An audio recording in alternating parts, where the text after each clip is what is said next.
María Montessori es conocida por haber creado el modelo pedagógico que conocemos como método Montessori. No obstante, su biografía es mucho más extensa. Fue también una de las primeras mujeres en obtener el título de medicina en Italia y participó como activista en defensa de los derechos de las mujeres y los niños. Nació en Chiaravalle, provincia de Ancona, en Italia, el 31 de agosto de 1870. Hija única de padre militar, descendiente de la nobleza de Bologna, que había luchado por la independencia de Italia, y de una madre liberal, católica e intelectual, cuya familia se desenvolvía en el mundo de la filosofía, la ciencia y la investigación.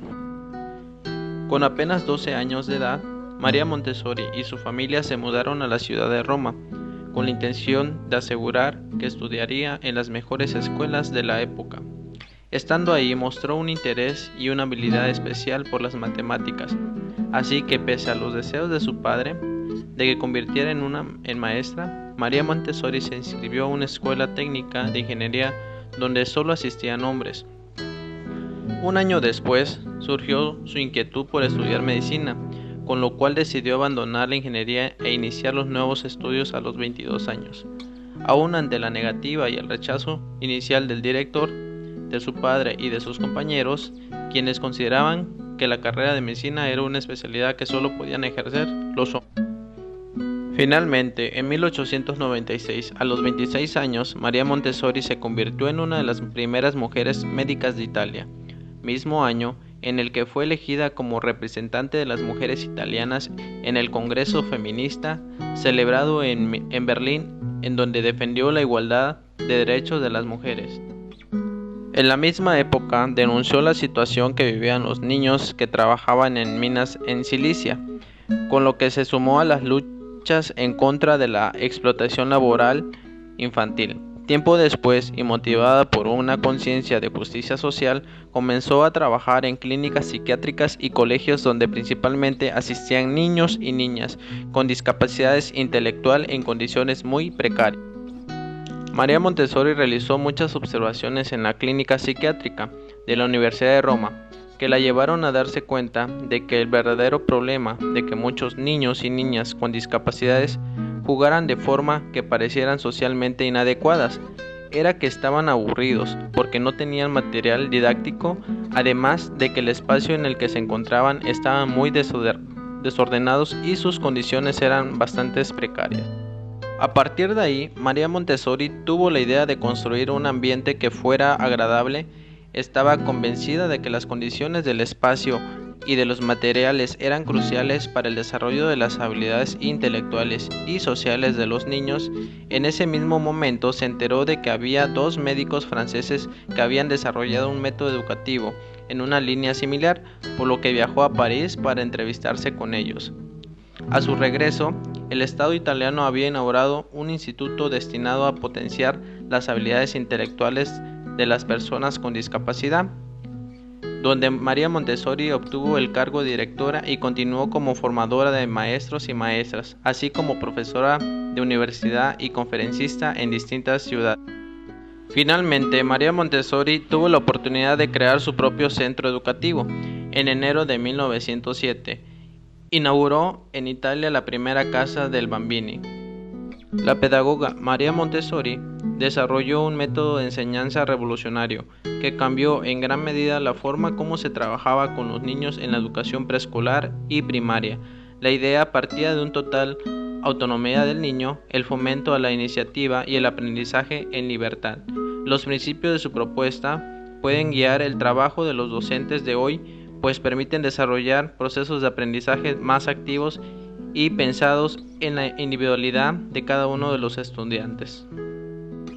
La pedagogía de María Montessori se basaba en aprovechar al máximo la apertura y la flexibilidad de los estudiantes. La capacidad de los niños y jóvenes para aprender es inmensa.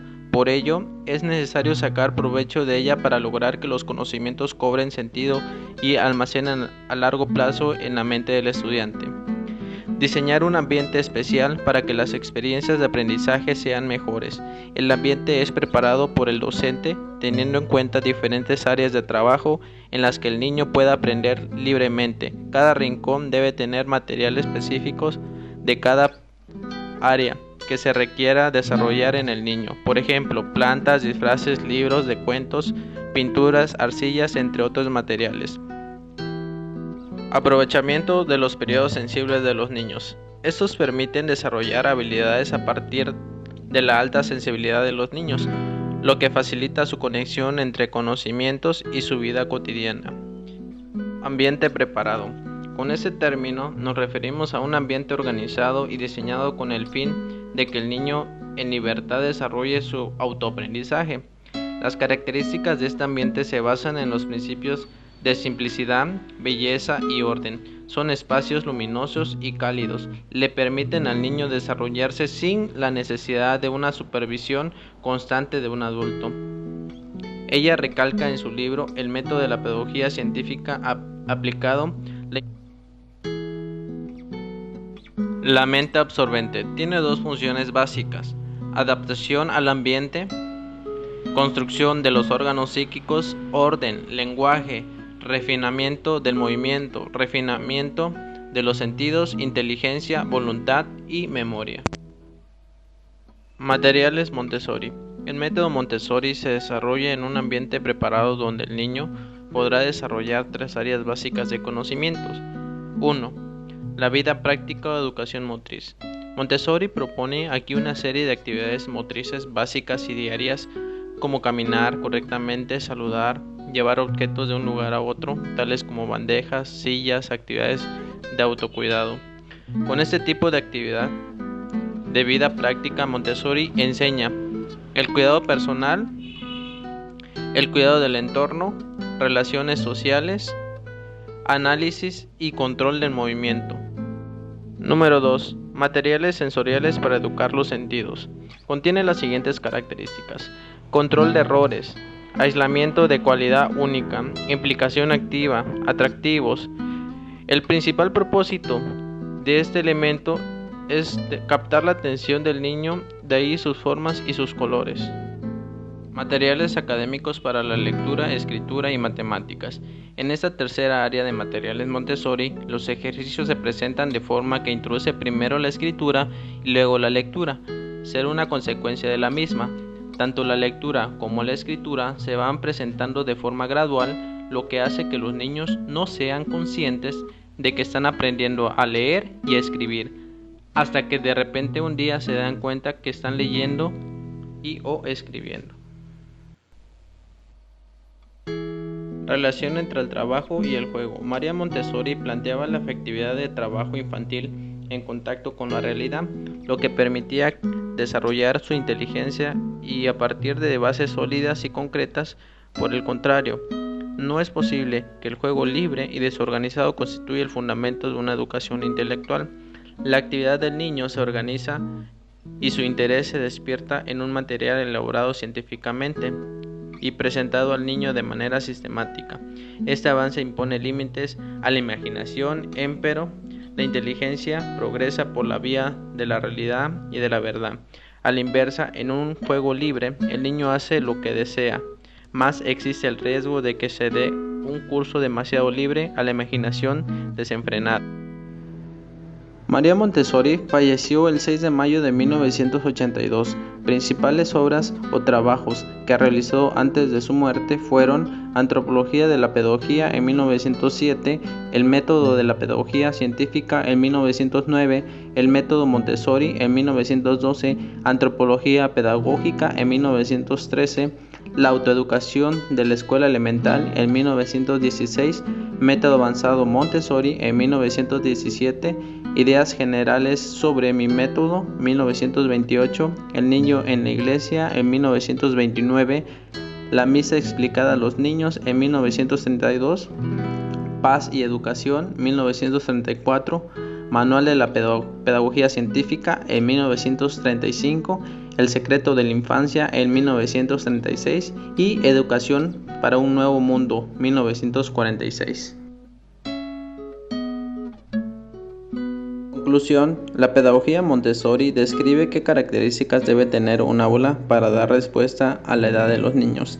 También describe en qué condiciones se deben proponer los aprendizajes. La definición de estos detalles tiene que ver con las características psicológicas. En las primeras etapas de vida, en la que el individuo está formando su personalidad y moldeando su carácter, se favorecen el trabajo y la actividad individual, facilitando la experimentación de la autonomía y el encuentro de uno mismo. Sobre esta base, se propone más desarrollar las competencias sociales y de grupo. El niño que trabaja en un aula Montessori toma decisiones, asume responsabilidades, asume el error como parte del trabajo, respeta a los demás. Por otra parte, la reunión de edades heterogéneas en una misma aula proporciona infinitas oportunidades de interacción social y ayuda académicamente, emocional entre los alumnos.